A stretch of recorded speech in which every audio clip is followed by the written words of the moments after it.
Okay, so we will talk about task triggers in the latter part of this after we answer some questions. But yeah, let us know where you're at, what you need help with. Anything is valid. This is open Q&A strategy session.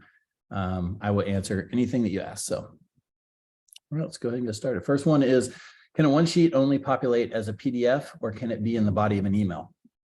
That's a trick question. No, it's only a PDF if you're going through the one sheet function, but a lot of people have recreated that one sheet function into an email. And so they use smart blocks and then they create an email. Some people use tables in their emails too. So they'll have specific merge fields and certain table items. People have gotten really creative on that. So I would say no, like organically in the system, like a one sheet is a PDF. But if you want to recreate that in email, you could probably get pretty close with most of the items and format it how you like to format it. So. And that's something maybe we'll look at in the future, if there's some possibilities there, but it's not on the current roadmap. Okay, just made the switch from TC. I'm assuming that's TC workflow. So new to the setup, would love to be able to send an email directly from the task tab. Yeah, we're going to cover that. We had a big string on Facebook about that. Currently, just to kind of give you an overview of what I'm going to be going over later. Currently, there's no like email tab because what we did in the system is we changed it so that you can have 5 triggers on a task. Well, if we had that email and you clicked it, which one of these emails is it opening? It doesn't have, it's not just one anymore like TC workflow was. So for anyone that wasn't on TC workflow, basically they had a little email symbol button here and they could click on it and they could apply a template and send an email out like right from here without having to click on emails and then do it from here. So it's just one less click. They could do it from the task menu. We're going to be going over that in depth later if we have time, because it is a point of contention with people coming over. They're so used to that. So we're going to deep dive there. But thank you for that question. That's a good one. Okay, once I set up an agent with an agent portal, is there a way to send them the change password email they get directly from OTC? Yes. So what you would do, you set them up an agent portal, and then you can actually come over to, so you're going to input their address, right? Or their name and email address and all that good stuff in there. So just go to openandclose.com after you're done. Go to login, and let's see here. I was thinking it might actually log you in if you were already logged in. Yeah, so you might have to do like if you do it incognito, that should get your spot. It doesn't matter. It's really easy to explain, but thank you. Just hit the login and then hit forgot password and then type in that person's email address. So the agent's email address, and basically what it's going to do is now send them an email to that email address with their new password. So really easy. Okay, is there a way to know when an agent has finished activating their agent portal account like there is for users? It's actually a great suggestion. I would definitely put that in the idea lab. There isn't. Go ahead, Jana. Impersonating, sometimes it's a little bit more manual steps, but it should show you where they're at with the onboarding process if you use that impersonation. Okay, so let me see. I'm getting used to my new Mac, so all these buttons to go to different screens, I may be screwing up. So yeah, so you could come in here to the agents and then hit this, and it's going to show you what step. But yeah, she typed in, if you add 100 agents, that's not reasonable. We onboard entire offices at one time. Yeah, that's definitely on the thought map of how to do that efficiently. But right now you would either have to have them, basically what I did was when I onboarded, I think we had 3,000 agents on the one, we sent them a video and a step-by-step procedure on it in an email. And then at the end, they had to email us back when they were finished with the setup. So we got an email, not the best solution, I know. Maybe there's something we could do in the future to add a little activate button or something next to their name that shows that they've activated their account. That would probably be a good solution to it. And maybe an email to go along with that or something like that. So I appreciate the question though. Yeah. So Alicia, you're doing the email or you're doing the video. That's great. Those videos are really helpful because agents are sometimes challenging. You know, I'm an agent, I can say that, but sometimes we don't read all the instructions. We don't do exactly what's needed. So make sure that last step is red in bold that you need to email me when this is done. They're still not going to do it half the time, but you know, at least it'll take care of half the problem. Okay. One last piece on that, if I can. Yeah. We found with larger teams, oftentimes you do have more admins that are helping out those agents. And so if you can break up the agents to the admins that you're working with and say, you know, I'm going to work with this 20 group of agents and make sure that they are getting their profile set up. Sometimes it's nice to break that up. You can actually have the team specifically maybe work with agents that they handle files for. So definitely try and tag team if you do have that team dynamic because it can help break that up as well. Yeah, and she added, is there a way to search or categorize? That's a great idea. Honestly, you know, our top probably 25% of users that would be really helpful for is to be able to either have a little search bar up here like we do for templates or have a category like we do for templates as well, where you could say this goes with Realty One Group, this goes with KW, this goes with EXP, this goes with Real. That's actually a really great idea, honestly, Alicia. So put that in the idea lab. We'll take a look at that at the quarter and see if it makes it to the product board for this quarter. So yeah, that's pretty cool. And you know, we've talked about, just so that question doesn't come up, we've talked about being able to upload, you know, 300 agents at one time in like a CSV file and things like that. So we have played around with some of that stuff. It has never made the importance list as far as how many clients it would affect. So that's why it hasn't been on yet, but not saying that it won't in the future. Can spell check, I'm assuming they meant be enabled in the email section. Yes. Not integrated. We use Grammarly. You can create like a little shortcut up here for Grammarly. Just go to like Chrome extensions or Edge extensions or Firefox extensions and add that Grammarly in there. Make sure it's turned on. That's the one thing people are like, hey, it's not working, and they never turned on the extension. So, but yeah, Grammarly is what we typically use, and it will highlight stuff, and you can just hover over it and change it to whatever it was. So, and that should be a free tool that you could put in there too. They have a paid version, but I've used the free one for ages, and it's been wonderful. Yeah, you don't need even as an English major. Yeah, don't pay. Just do the free version. Okay, can you make certain tasks in the task template conditional based on the field information you have? Example, in fields we have inspection is waived. How can I take those inspection tasks out? Yes, you have to be on the top plan, the scale plan, and I'll show you how to do that. What am I doing? Okay, sorry, lost train of thought there. Okay, so we'll go to tasks. Okay, so in here, now you do have to be on the top tier plan, but in here you have the ability to, if you pop these open under options, or you can pop them all open under trigger options, you can have conditions on here. So when I check this task off, send this add this template, but only if this is true, which is not, because it's in red. You can tell it's not true, so it's not going to fire. This one, let's just add a condition. Let's say select, I'm sorry, property field. State is equal to, is blank, is not blank. You got a bunch of options, but I'm just going to say is equal to AZ. So if this person's in Arizona and I have that field filled out that way, this will send this email. And so, but these conditions will not show in your account unless you're on the scale plan. That is a automation. The other thing you get with that, which is even better than doing it that way, is just straight triggers. So now you can come in here and say, send this email 7 days before home inspection at 12:45 a.m. if this condition or these 10 conditions or whatever it is are true. So example, in fields, we have inspection is waived. How can I take those inspection tests out? Oh, so now you're talking about kind of something different in the example. How I would handle that is through the intake form. So in the intake form, you're going to have a question that says, has inspection been waived? Or is there an inspection period, or whatever those questions are for you, yes or no. And then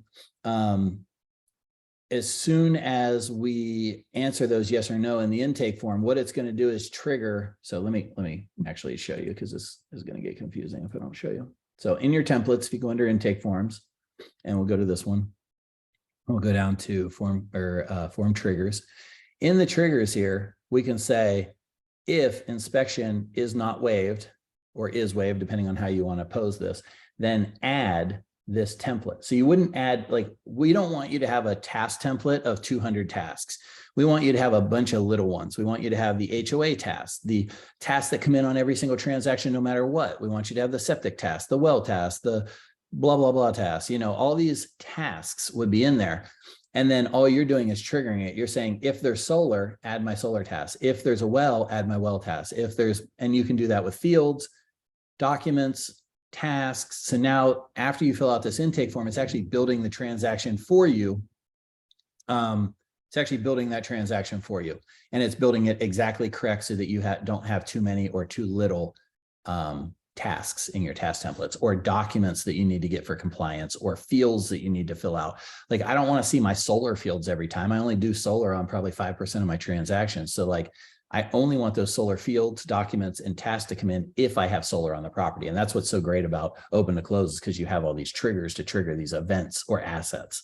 So the intake form is going to trigger them. You have tasks that have triggers, which are when I check off the task, certain things happen. And then you have property triggers, which are those top level ones that I showed you, where it's like, if I switch this field to not blank, all of a sudden this email is going to say, hey, send me. Or this text message is going to say, hey, send me. Or this template's going to say, hey, please add me. So the system is actually telling you when to do things instead of you having to go to a task list to check off those tasks. So two separate things here. Let me just reiterate this question, because this is a topic that comes up a lot. Can you make certain tasks in the task template conditional? Yes, by being on the scale plan and having those conditions under each of the triggers. Now, if she's talking about actual tasks in the example, if fields have an inspection is waived, can I take those inspection tasks out? What I would do is say, if there's an inspection, put those tasks in. Okay. Everything is a positive in my mind. That way I don't mix them up and get confused on everything. So if solar is yes, put them in. If well is yes, put them in. If inspection is waived, that would be a takeout. So it'd be like, if inspection is not waived, put them in. And so you can see how you can kind of keep those on track. Yeah, can you just kind of piggybacking off this task section, can you set up a child task to have a trigger? Yes, you can, but you have to make sure that you're checking off the parent-child in the right, you know, if you have a parent-child relationship, you're going to have to check off the appropriate one first before it's going to let you check off the other tasks. So let me go to task templates, or I'm sorry, let me go to a transaction and see if I have any, I don't know if I have any parent-child in here, but we're going to find out. Whoops, there we go. Tell me if I miss any, guys, if you see. I don't think I have any here. Here, let me just do this. Let me say, let's see here, go into, where do I go into here? I'm so confused. Options. I would just do a date, yeah, or And then I would do a date option or click the link right there. Date option or click the, why am I not seeing this? Oh, the link, here we go. Yep. I don't know. I think that thing has moved like 5 times since we started this program. So I apologize. So here you go. So now I'm going to create a child task on this. And then I have the parent task somewhere down here. Of course, I picked like, what did I pick? Like, oh, where's the parent task? Is it not showing? That's weird. Hold on, let me try this again. I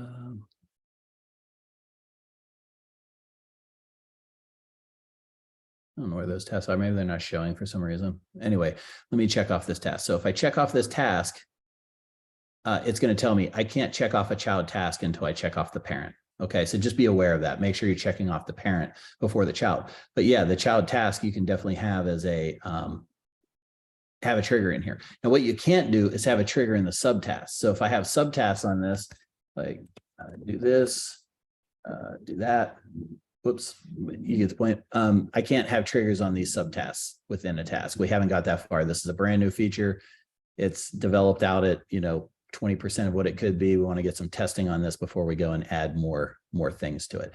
Now, you can say this: subtask must be completed before parent task can be completed. So you do have that option. So hopefully that answered your question. You can follow up with anything else. Okay, let's see here. We got that one. We got that one. How do you set the role for an agent when they submit a property through an intake form? They are not automatically added as a contact. So how can you assign them the role for email templates? Yeah, a couple different ways you can do it. I like connections is one of my favorite ways to do it. So under contacts, let's say I have, that you would have to insert all your agents here again. These agents in contacts over here are not the same as agent portal user contacts. Agent portal users are not contacts, okay? They're just agents, so they're in a separate database bucket. These over here are your actual contacts that come into transactions, and now you can mirror them. That's easy. But when you come in here to George Costanza and you go to connection, so let's pretend that George is our TC that works with SpongeBob all the time. I can set it up so that anytime I insert George, who's our TC, that SpongeBob will be added because this button is clicked. So anytime George comes in, SpongeBob comes in. Now, you would want to probably do it the opposite way, where if you add this agent, let's say George is our agent and this is our TC, you would probably want to do it that way, because then anytime George is inserted, your TC automatically gets inserted. What else can you do? You can do groups. So you can say this is like the George Costanza group, and you could have a bunch of people in a group and just add that group in the transaction. But this is probably the cleanest way to do it. And you could say, hey, anytime I add George, who's my agent, maybe I have some vendors and stuff I want to put in too. And so you can put those in. If you uncheck this box, all it's doing is like giving a husband-wife relationship, but this person's not going to be added automatically to the transaction when this person comes in. So you can kind of think through this connections. I think this is probably the best way to tackle that issue. And then in SpongeBob, you can have all that set up. You can have that set. If SpongeBob is always a listing agent, then you can put that contact role in there. Now, if sometimes they're a listing agent, sometimes a buyer agent, then I wouldn't do it. I would, unless you're going to create two separate contacts, which I think is confusing, but it may work for you. If they're always a listing agent, go ahead and put it in. And anytime SpongeBob comes in, it's going to have this contact role already attached to SpongeBob. Okay. You can also do client portals. So like anytime I put in George Costanza, I want a client portal automatically invited. This would make sense if this was an agent. And then follow-up boss, there would be a contact here, and you could also associate some of the contact, some of the automatic emails and texts and all that stuff that shows up over in follow-up boss. You'll have some more options here if this was a follow-up boss contact. So a couple different ways to do it. If you have follow-ups on that, Alicia, I know it was kind of a roundabout answer to your question, but if you have some follow-ups, we can definitely tackle those. So while we don't have any more questions, let's go over to tasks. So basically add an agent as a contact. Yeah. So add an agent as a contact, then invite them to a portal. No. So it's separate. Okay. So I didn't do a good job of explaining that. So let me go back here. We're going to have to go into a transaction anyway. Okay, so the contact, not the agent portal, but the contact that's the agent name is the person that's going to come into contacts. Okay, that's the person that's going to filter in here, where you're going to have like listing agent or buyer transaction coordinator or whatever it is. That's where they would reside. Now the agent portal user is listed up here. So the agent portal user, if you've associated them on the intake form or they filled out the intake form, they're going to be up here with their information here.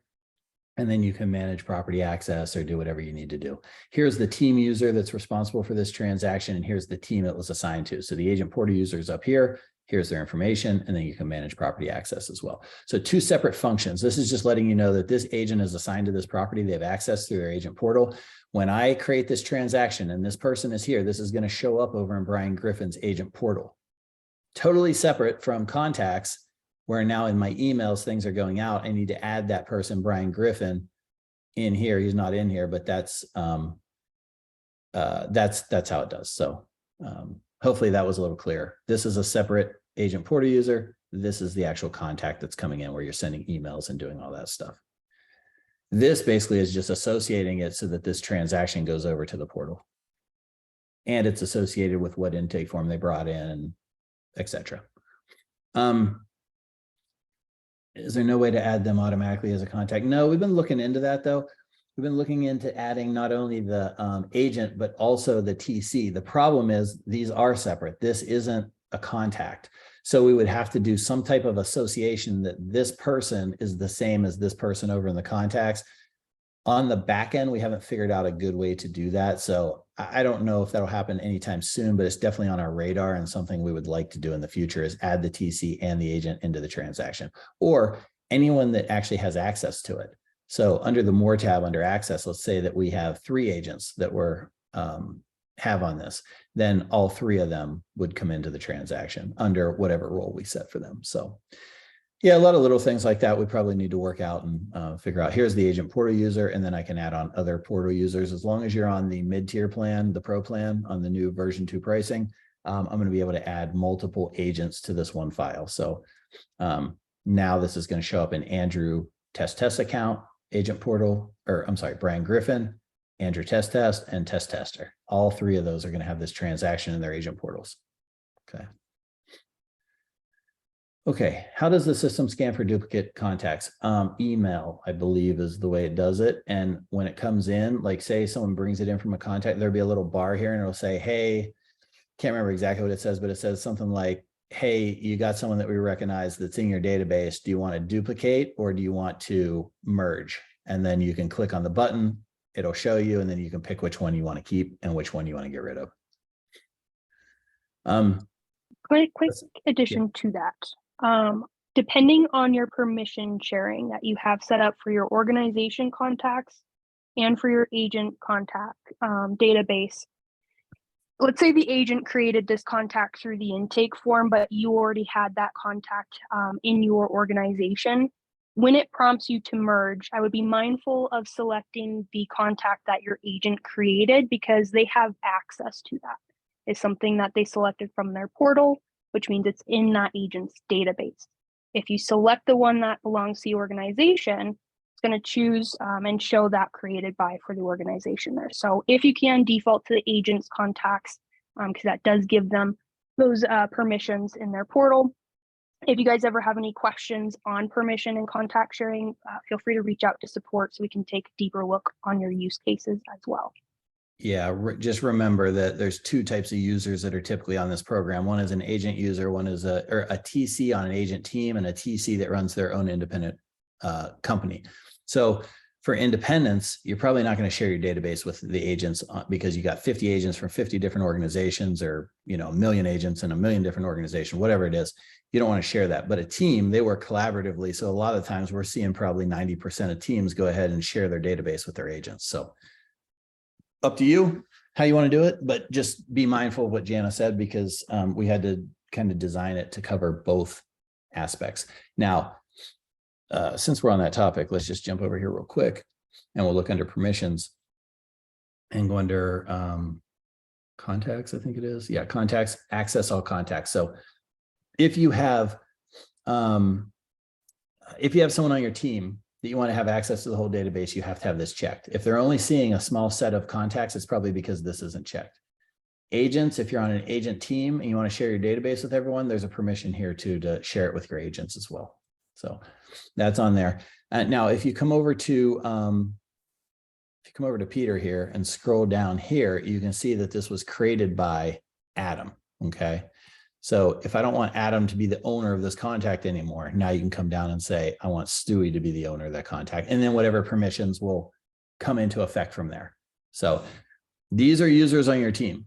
So you can't change it to an agent. I don't believe you can change it to an agent portal user after the fact because it's already in your database.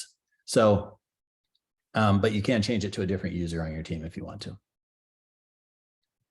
Now, if it's an agent and the agent name, wait, would the agent name be here? I can't remember off the top of my head. I'm going to have to get back to you on this because I just can't remember which ones came in from agents and which ones didn't. But let me see if I can. Let me see, CSV import.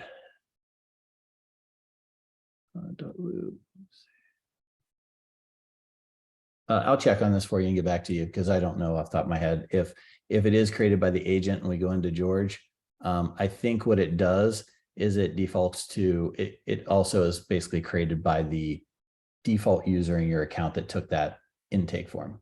but I could be wrong on that. So let me check and I'll follow up next week. Okay. I added a team lead as a client in the client portal. Do I have to invite her to each transaction? She wants to access all of our teams. So there is a better way to do this, Diana, depending on what plan you're on. If you're on the base plan, yeah, you're going to have like an agent portal for her. And I'm going to show you a little trick here. But if she is, if you're on the mid-tier plan or the top tier plan, what you can do is what I was just showing you a minute ago. You can come in here and add multiple people to the agent portal. So you can come in here and say, let's go to more and access, and then agent portal users, and you can actually add that team lead here. Okay. Now, let me go over to contacts again, because I'm going to show you a little trick. So let's go under, I don't know who the best contact, let me go under Morty. I think he has some stuff under here. So if you come under client portal, now you say this is the team lead. So the team, first of all, what I would do is there's two-step process. What I would do is add the agents, and then whatever agent is on her team, it's going to automatically add her as a contact to the property. So, you know, she's going to be on here. You're going to check this box so she automatically gets added to the transaction every time. You don't have to use her. You can put her on, I'm on the poor people plan. Yeah, no problem. We're going to show you a way to do that then. So we put her on here as a connection for all the agents that she works with. So if she has 8 agents on her team, you're going to have to make her a connection for all 8 agents. And that's very simple. Just start typing her name, select her, check the box, and she's going to come in here to the connections tab.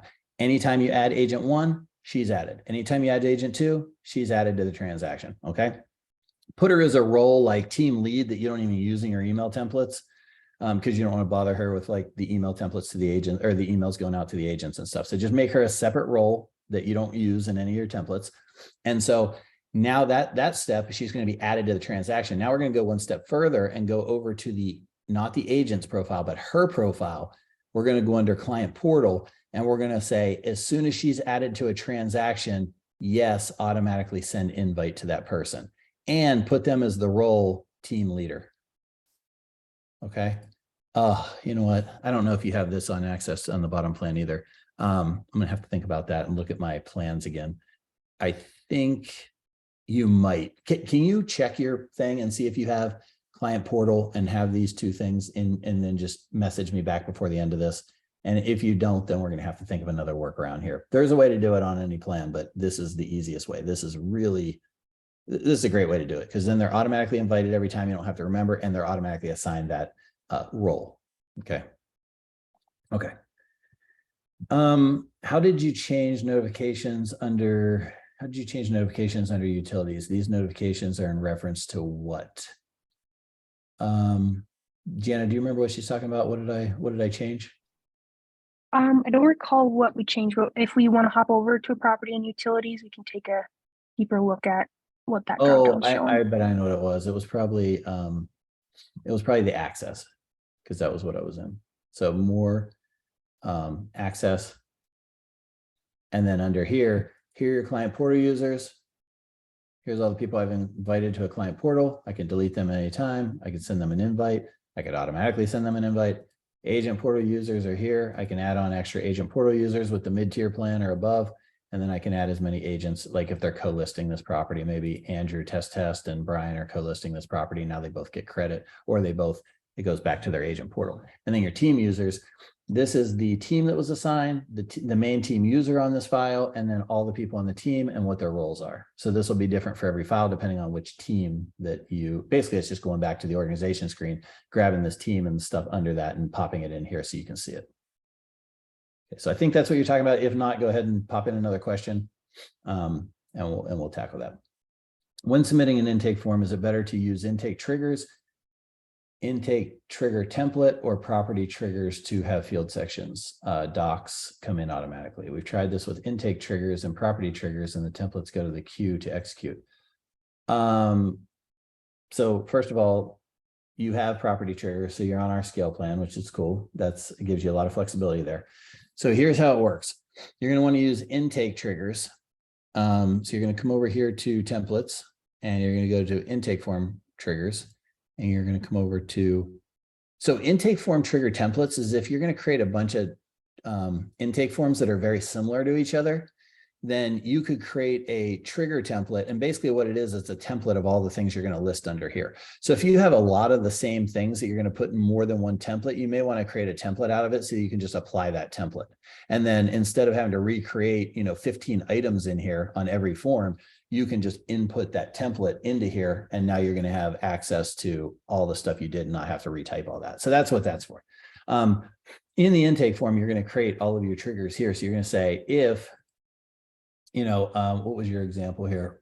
Field tech. Okay. So if contract client type is equal to buyer, then bring in these buyer fields, bring in these buyer documents that I need, bring in these buyer tasks that I need, bring in these buyer whatever. If this was seller, then it would be bring in seller fields, tasks, documents, blah, blah, blah. So the difference between the property triggers and the intake form triggers is the intake forms or triggers are executing one time only. And that is at the submission from the agent and the submission from the TC on the second approval stage. That's the only time. They're dead after that. They are totally dead, except, I'll show you a caveat to that. If you come into a transaction and you go, oops, I should have just clicked on the health bar. If you click on the health bar, oh, this one doesn't, of course, this one doesn't have an intake. But if you did have an intake that came in, you could come under here. This is what the agent submitted. It will have a list of all of those triggers. And then you could re-execute that. It'll have a button. Let me see if I can find one real quick. History. Let me see if I can remember any of the ones that I had to put let's try this one. Yep. So on this one, the agent had on the agent side. So like when the agent submits, I want these triggers to go off. You can see that this was completed. All these came in. This one was completed. All these came in. This one was completed. All these came in. This one's complete. Is there any that didn't? Let me see. But anyway, if it didn't fire, like if this wasn't met, if this said seller instead of buyer, then maybe this one says completed, but then it says nothing came in. Now, if something didn't come in and you're like, hey, why didn't that come in? And this button this is like a little red X or something next to it, you can retry it. So I can say retry. Are you sure? I'm not going to do that because it's already in here, but you can retry those and execute those again.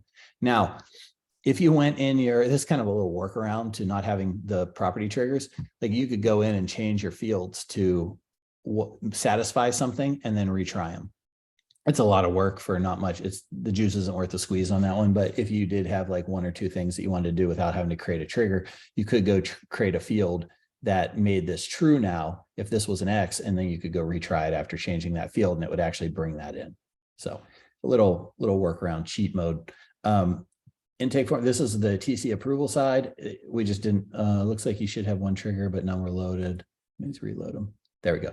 So now I can go in here and see that on the TC side, you can see that none of these fired. Okay, it's not an X, it's a little trigger. So now I can come in here and say, what is my, okay, if this is a buyer, I believe this is a buyer. So I'm going to say retry.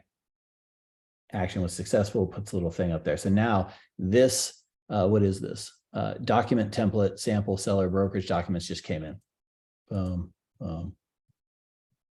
And you could come down here and just say execute. I think this will execute the whole thing.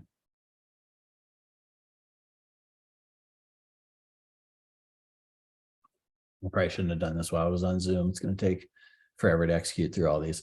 But if you're in real time, it shouldn't take more than probably, it depends on what these templates are. It could take anywhere from 0 to 2 minutes, depending on, how robust these are. If you have a task template with 50 tasks in it and another one with 300 tasks, obviously it's going to take longer than something with one-on-one. So, okay, so that was a long way to go around on intake forms, but I think that's important to show you that that's available. And then the other side of things is if we go to a transaction like this, where you actually do have the scale planning, you have triggers. These triggers happen after the fact. So we don't have an automatic button on these yet, to answer your question.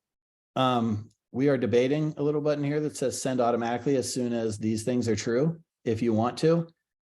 A lot of liability there. If someone comes in and sets it up or accidentally checks a button and then emails are flying out of the system without you knowing, that's why we haven't done it yet. We just, we got to think through this a lot and try to put some protections on that. Like if you click this button, it says, are you really freaking sure you want to do this? Because this could be super detrimental to your system if you accidentally check this box or didn't know what you were doing. And And then maybe even build some permissions around it so only certain people on the team can have access to execute things automatically, things like that. We haven't had enough time to go through it in that much depth to figure out the liability issues and where we could really screw someone up if they didn't know what they were doing. So to answer your question, these are after the fact. So if I go change a field now after I've approved the transaction and I change county from Hello World to Allegheny County, and this condition was if Allegheny County is if county equals Allegheny, then do this, it is going to fire up to the health bar because we need you to approve that. We need you to say, yes, I really do want this to go out. We don't want these going out automatically at this time. Maybe in the future, we're not comfortable with it yet. Text messages, templates, all that stuff is in here in the trigger menu. It will go here. What I like to do is change all my stuff, then come up here because then you can batch it. Then you have 5 or 6 things you can do at one time and I can just hit inspect. And this is going to take us into our next topic here. So let me go out of here and go over to tasks. Okay, Erica, if you have any pieces here that I missed or you want me to deep dive on, just go ahead and repost and we'll take care of that. Hopefully that was at least 90% of your question got answered. Okay, so let's go back to TC workflow. And Matthew, can you log into TC workflow and then share your screen? So that we can go back and forth a little bit here and just show them what this button looked like in TC workflow if they're not familiar. And then I want to show you the power of triggers and why we have it the way we have it. Honestly, like in TC workflow, basically they had the ability to send one email off a task. So you check it off, there's an email button, you can click it, you can add a template, or you can add whatever was in there and send it. You know, it had the ability to send one task trigger basically. And it was very easy. There was a little email button, you click on it, boom, you could send it. Very quick and easy. What we didn't open to close was we didn't want to limit it to one. We want to be able to say, when I check this task off, I want 80 things to happen. I want an email to go out, a text to go out, a template to be added, a template to be removed, you know, a field section to be, you know, all this stuff. We want all this stuff to happen. Like, I don't want to limit myself where I have to have 15 tasks that I have to check off to get 15 items to go. So we obviously thought that was a logical solution. People would rather have 5 than 1. Okay. If you do have 1 here, obviously it takes a little longer because now when I check this off, that one thing goes up here. Instead of having to click on the email, check it, hit send, you know, a couple different, sorry, Jessica, I'm just reading your thing. Make sure you talk about the ability to schedule email from a task. Yep, sure. So we thought that was logical because we thought people would overwhelmingly have more than 1. And I think that is true, honestly, when the TC workflow people come over to open to close, it takes 3 to 9 months for them to get comfortable with it totally. And then they start adding it. And like Chandra, who chimed in yesterday, like they totally use this the way it was intended to use and they're saving a ton of time. But I get it. Believe me, I'm not defending anything. I get the frustration from TC workflow users coming over. So they want that button again. Well, it's hard because if there's 5 here and there's that button, when you click on it, what's it do? Does it disable it if there's more than 1? Does it just send like a blank email and you have to apply a template? That's what we need to figure out. Like, how would that button function in the system to best satisfy both type of users?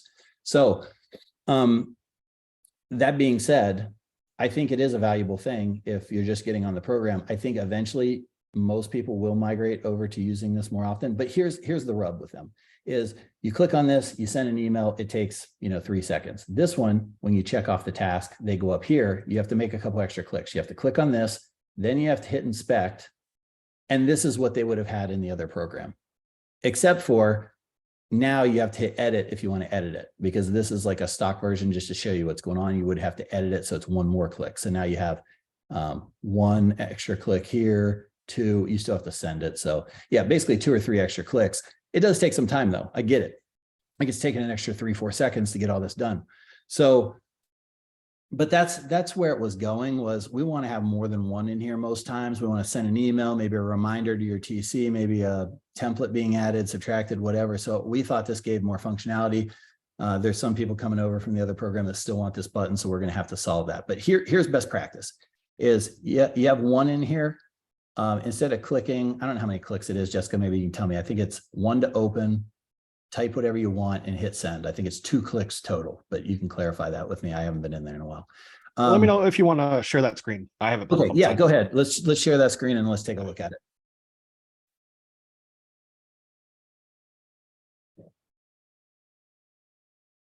Okay, cool. So this is what we're talking about. There's the little email button. Go ahead and click on it.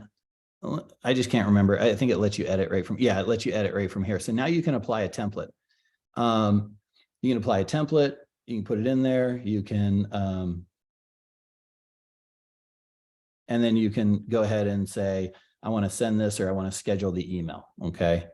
So really easy format when you're only dealing with one. When you have multiple, it becomes an issue, and that's where the rub is. So we're trying to work through that now and see if there's something we can do to accommodate both people. So thank you, Matthew. That's good. Let me go back to share my screen. I'm going to stop yours for a second. And I'm going to go back to mine. So now, obviously, like I said, check the task. All the triggers go up in here. You click here. You have to hit inspect. And then if you want to change it, you have to hit edit. So I get it. It's a couple extra clicks. It should go really fast, but whatever. What I wanted to touch on was, here. So now you can select triggers too. So let's say there's 8 here that you want to select, right? You have a bunch of emails that went out from one, maybe you had 15. You can select which ones you want. And then right here is the schedule button. So then you just pick these 3. These are the ones I want to send out. Instead of doing them individually, like in TC Workflow, now you have the ability to send like 8 emails at, the 18th at 12 a.m. or whatever, and I'd schedule those, but I'm not going to do that. You can also deactivate. There's a couple more options. You can set due, things like that. So anyway, you can play around with this later, but that is the frustration from TC Workflow users. The clicks, the extra time.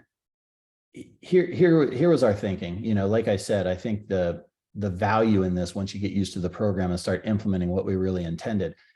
The other thing is there's no need to edit emails anymore. Now you have smart blocks. So in these emails, you can have a smart block, and let me just pull up smart blocks if anyone's not familiar. You can have accepted offer EMD. This information gets automatically inserted if certain things are happening. So like if there is earnest money and they still need to deliver it, it automatically knows that through your fields, contacts, and documents, and it's going to pop this in the email. So yes, there's always going to be little edits that you might need to do here or there, but it's going to be on 1% of your emails instead of 100% of your emails like it is in TC Workflow right now. So that was the thinking, but like I said, we're going to try to fix that for you guys and get that. Wait, why does Matthew's screen look like that? That's TC Workflow, Diana. Sorry, I didn't preface that. That was the old program. And that program is ending in April. And so a lot of people are trying out open to close and migrating over and seeing what it's like. And there's some frustrations on how it used to work versus how it works now. And so we're trying to work through some of that stuff. So we talked about the scheduling. Hopefully you saw that, Jessica. Can you clarify the EX button and how it works? Yeah, so the EX button just means that the agent or client can't see it in their portals. So that's all the EX button does. It's like, if you want to put notes, you can exclude them. It's just like if you're working with an agent that's a huge pain in the butt and you put a note in there like, hey, this agent's a huge pain in the butt to work with. You gotta, every time you talk to him, you gotta, whatever. Don't mention that he lives in his parents' basement. Like you want to exclude that from the agent's view. You don't want that showing up in front of him. I wouldn't advise putting something like that in anyway, but that's, the exclude button is just going to take it out of visibility. Okay, so I loved in TC Workflow in the edit mode that it would show the merge field missing and stand out so it's easily fixable. Is that possible? Yes, we have that. I'll show you that in a second. I've missed a few things that needed to change when editing because I didn't notice things were missing. Oh, that's weird. You should have that ability, Lacey. Let me show you in here, and I may not have a good example. Let me see if I have any, because all of mine probably have. Oh, here it is right here. So this is where you would see it. So if you go to inspect that email, this email was sent out and it says, my name is Morty Smith and Morty Smith and blank. So there's a missing person here, I think, and seller first name. So the seller first name is missing. That's why the space is there. The buyer agent full name is missing. The smart block, this is, now one caveat, if you see red here, it's not always wrong. The seller first name, buyer agent first name, obviously that should be in there. Merge fields obviously should be in there. Smart blocks, not necessarily. Like this smart block is covering whether there's a co-buyer agent on the property. So if there isn't a co-buyer agent, this is totally acceptable for it to be red. We don't want that smart block to come in saying, because what this email would say is, I'm the agent, or I'm the TC for John Smith. And then if there's a co-buyer agent, it would insert and Sally Smith. Okay. So if there's no Sally Smith that's working this deal and it's just John on this one, then this is totally acceptable to have this in red. But these should always be listed here under the missing merge fields. Even though it's called merge field, sometimes it's smart blocks as well. So one thing to layer on while we're here, and just kind of elaborating on something you touched on earlier, Andrew, with that edit button when you're inspecting. What this is showing is a non-fully rendered email. Once we hit email, the system is going to insert all of that data to the screen. So if you go back to your property and make a change to any of those merge fields, any of the smart block details, we'd have to re-render this because the email is now in edit mode. We see all of that data here present, which is why you see a couple extra clicks, because we are giving you those additional features to be able to go back, make adjustments if you need to, because the system has that ability to flag you. One thing I also figure, oh, sorry. No, go ahead, finish your thought. I was going to say, I know this is a lot of tabs for new users to be bouncing back and forth in.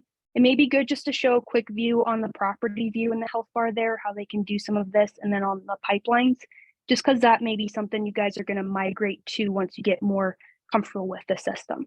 Say that one more time. I was reading a question and I missed the first part. Just showing the property view using the health bar and making updates there, and then the pipelines. Okay. So yeah, and to piggyback off what she said, I think if you embrace the software, right? And that's I've gotten a lot of negative feedback sometimes, but you know, we're going to work through that. Now, I believe me, I am on your side. Like, I know some people came at me pretty hard yesterday, and I am on your side. I want to make it very usable for you guys, especially the people migrating over. We have like 3,000 requests on our docket, and we do the best we can to every quarter look at those and say what's going to have the most impact and how do we get those in here. You know, we had to make some tough choices when we were building this, and we thought we did a pretty good job, and then we would improve it over time, and that's what we've been doing. But just know that I'm not against you. I'm not like trying to make it hard on you guys. I am trying to make it as easy as possible. It's just I have some limitations too, as far as staff and time allotments and resources and all these things that come in. So I'll do whatever I can to make this an easy transition. So smart blocks, so on that inspect button, I know a lot of people were unhappy with the when you click edit that you have to click OK the first time. Like Jana said, smart blocks is really why, because it's constantly rendering things. It's constantly looking at your fields. It has to do another lookup. It has to say, did they change this field? Did they change this contact? Did they change this document that might have affected if a smart block came in or didn't come in? And I know people are like, hey, I don't need all these bells and whistles. I just want basic. But I think, you know, this is just my thought. If you embrace them slowly over time, I'm not saying come in here and do them right away. It may take a little bit more time in the beginning to do some of these tasks. But I think over the long haul, you're going to save about 50% of your time on transactions, and you'll be thankful that they're in there. It's just, it's hard. It's really hard to do the back end and make it, you know, seamless, because we are rendering. There's so much automation in here that's going to help you in the future that we have to take that extra second to make sure that it renders the correct information. So I'll leave that topic alone. I think everyone understands where we're coming from, where people are coming from, and how we can come to a happy medium there. Where the benefit is like, let's say I'm over in my property screen and I want to send some emails that have, you know, need to go out, or a new template or whatever. Like, I have a lot of extra buttons here that are really cool. So I have this to add it to the queue. That's things that I want to remember to go back to later.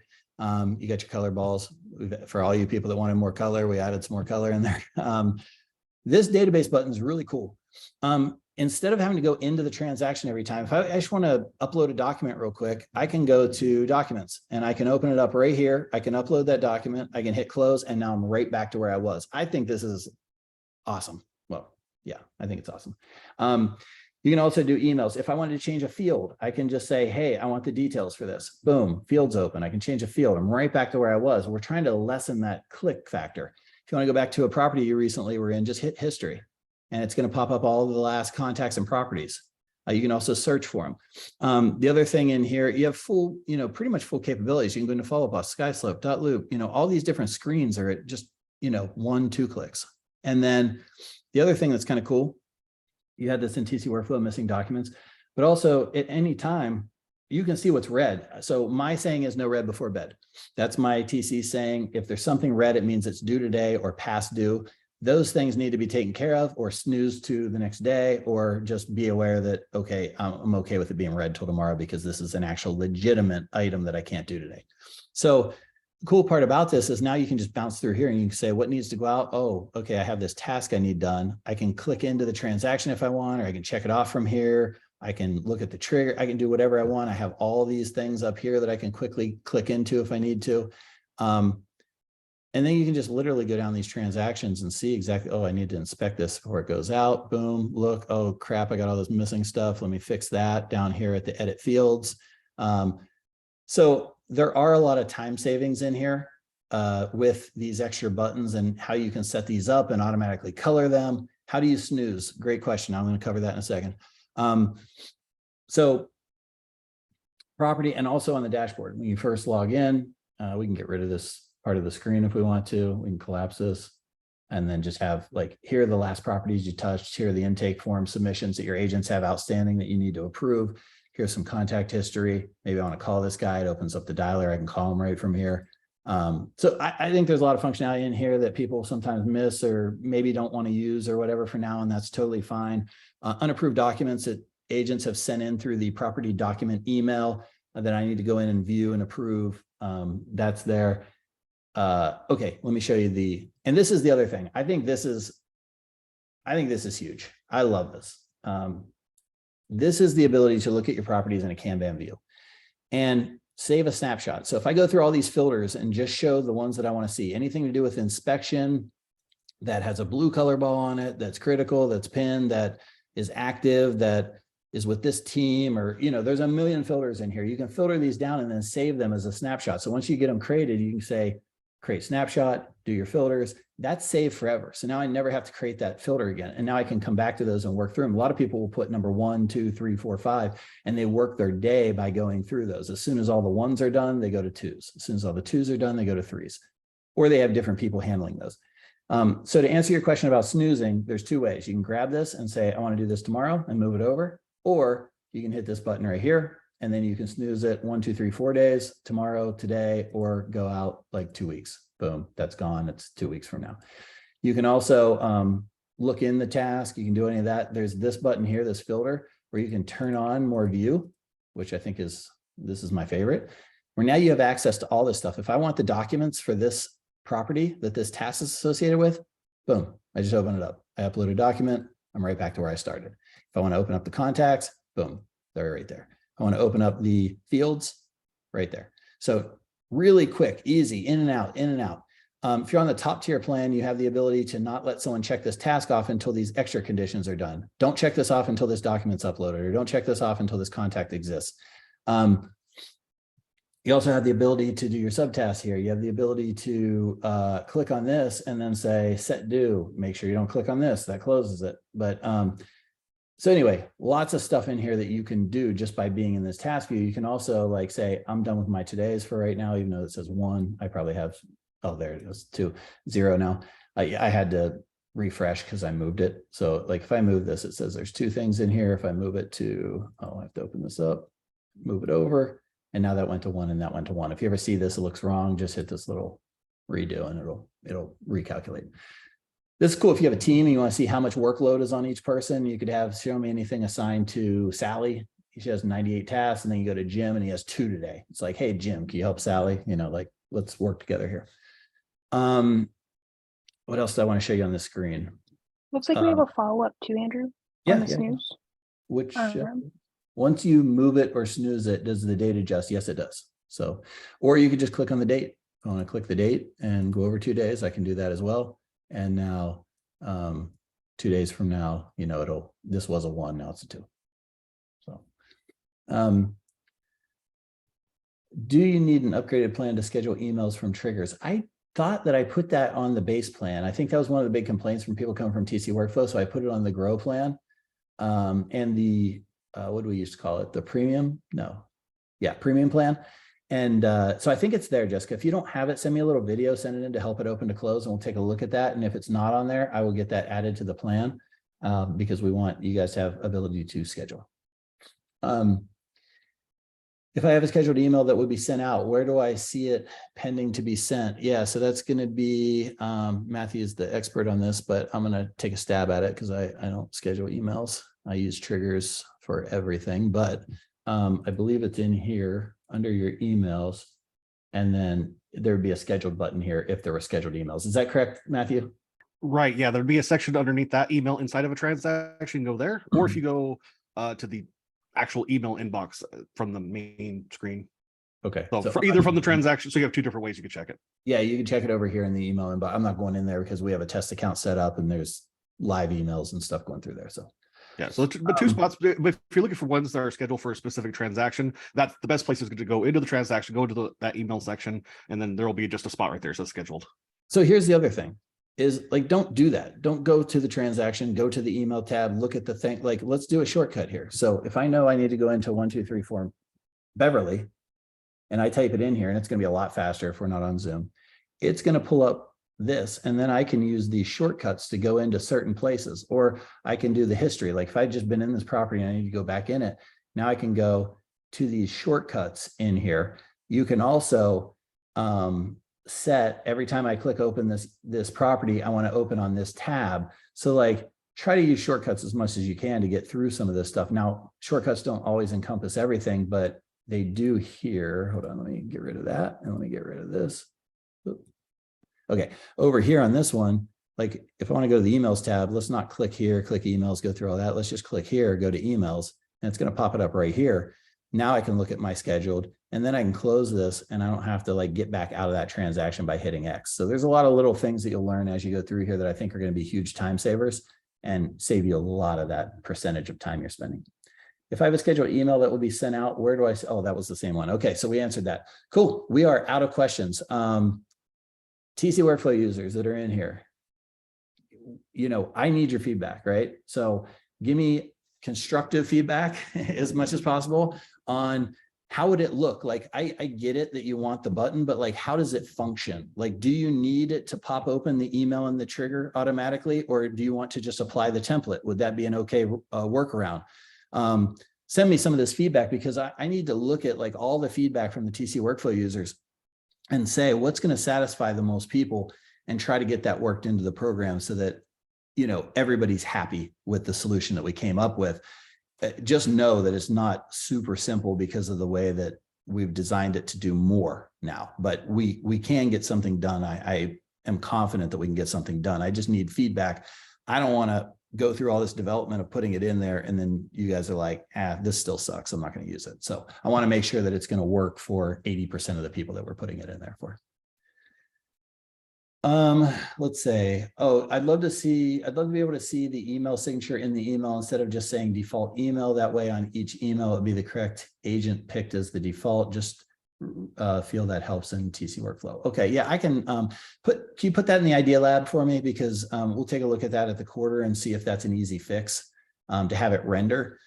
Now, because of the way, yeah, we might have, let me think about that for a second. Yeah, that I don't think that will screw anything up, but I'd have to talk to the dev team, because every little thing, right, affects 50 other things that we need to work through. But cool. Yes, we'll do. Thanks. Just helps me when I'm editing, so we don't have to check each time. Yeah, no, I get it. Cool. Well, I feel like this has been pretty productive. We had a lot of questions. We're at 12:59, so we're right at the hour. I'll give everyone another minute to put any last questions in here. Just know that we're always open for feedback. It may not happen right away. We still have to work through our process and the whole education and making videos and putting procedures together before we release this stuff. So it's not like we get a request, we put it out the next day. I think that's a mistake we made in TC workflow. And what it did was actually make the system unbuildable in the future, because we didn't go through a very thought out process on everything, right? It was a brand new idea, just jacking stuff in there as fast as we could to satisfy everyone. And it became unworkable with the framework of how we build it. So open to close, we're being much more thoughtful. So open to close can be around for 20, 30 years from now.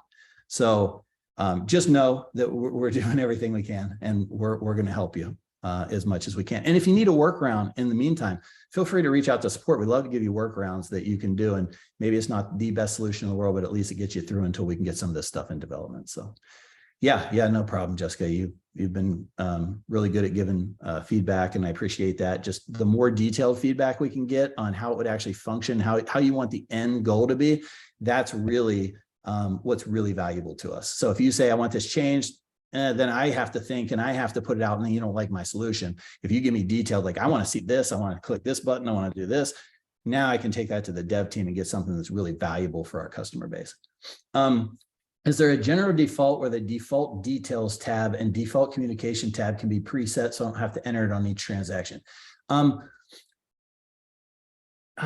a good question. I can't remember if we still have that or not. So let me go under here, under global settings, and look at defaults. I don't think it's in here. It's not in this one. Messages, not in there. It's not in there. Gmail text settings, not in there. Definitely look through these settings if you're looking for stuff, because there's a lot of good info in here. Automatically doing things, task layouts, collapsed or not collapsed, things like that.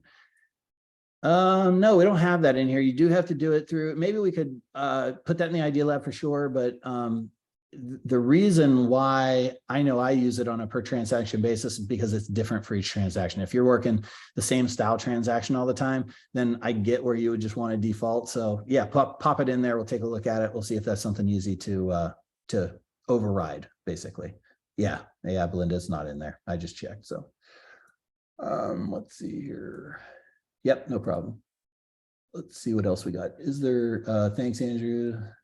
Yep, cool. Yeah, anything you need, Lacey, reach out to support. That's the one big difference between TC Workflow and Open to Close. I know they did as good of a job as they could at TC Workflow, but they just didn't have the staff that we have at Open to Close. We have a lot of good information, articles, videos, people to reach out. That's what we're here for. So reach out and definitely come to these with your specific questions, even if you only stay for the first 15 minutes, get your questions answered and bounce. That's what we're here for. So I have to set it up on each intake. Yep. So Belinda, we'll take a look at that. Definitely put that in the Idea Lab. Cool. Very valuable. Thank you. I love ones like this where we go the whole hour with question after question after question. Makes me feel like we accomplished something. And yeah, appreciate you guys. Same time, same place next week. We will see you then. Have a great day.